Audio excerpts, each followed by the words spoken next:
എൻ്റെ അടുത്ത് കൃത്യമായിട്ട് ചോദിച്ചൊരു ഒരു ചോദ്യത്തിനാണ് ഞാൻ ഉത്തരം കൊടുത്തിരിക്കുന്നത്. അത് ആ വീഡിയോ ഫുൾ കണ്ട എന്തിനെക്കുറിച്ചാണ് ചോദിച്ചത്, ഞാൻ എന്ത് ഉത്തരം കൊടുത്തതെന്ന് മനസ്സിലാകും.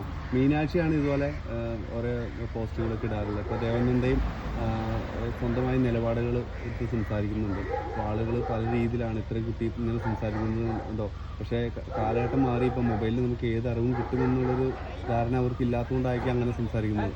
അതല്ലേ, ഇപ്പോൾ മീനാക്ഷി ചേച്ചിക്ക് പറയേണ്ടതാണ്. ചേച്ചിക്ക് എന്താണോ ശരിയെന്ന് തോന്നുന്നത് ചേച്ചി പറയുന്നു, എനിക്കെന്താണോ ശരിയെന്ന് തോന്നുന്നത് അല്ലെങ്കിൽ എനിക്ക് പറയേണ്ട കാര്യങ്ങൾ ഞാൻ അറിയിക്കുന്നു. അത് എല്ലാ കുട്ടികളും ഇങ്ങനെയാണ്. എനിക്ക് തോന്നുന്നു ഞങ്ങൾ മാത്രമല്ല, പറയേണ്ടത് എല്ലാവരും പറയും. എനിക്ക് തോന്നുന്നത് മുതിർന്നവർക്ക് മാത്രം, അവർ മാത്രമല്ല അവർക്ക് ശരിയാണെന്ന് തോന്നുന്നത് പറയുന്നത്. ഇപ്പം കുട്ടികളായാലും എല്ലാവരും, ഇപ്പം മലാല യൂസഫ്സായി ആണ് ഏറ്റവും വലിയൊരു എക്സാമ്പിൾ. ആൾക്ക് എന്താണോ ശരി, ആൾക്ക് എന്താണോ തെറ്റെന്ന് തോന്നി നമ്മുടെ ഒരു ലോകത്തിൽ വലിയ മാറ്റം കൊണ്ടുവന്ന ആളാണ്.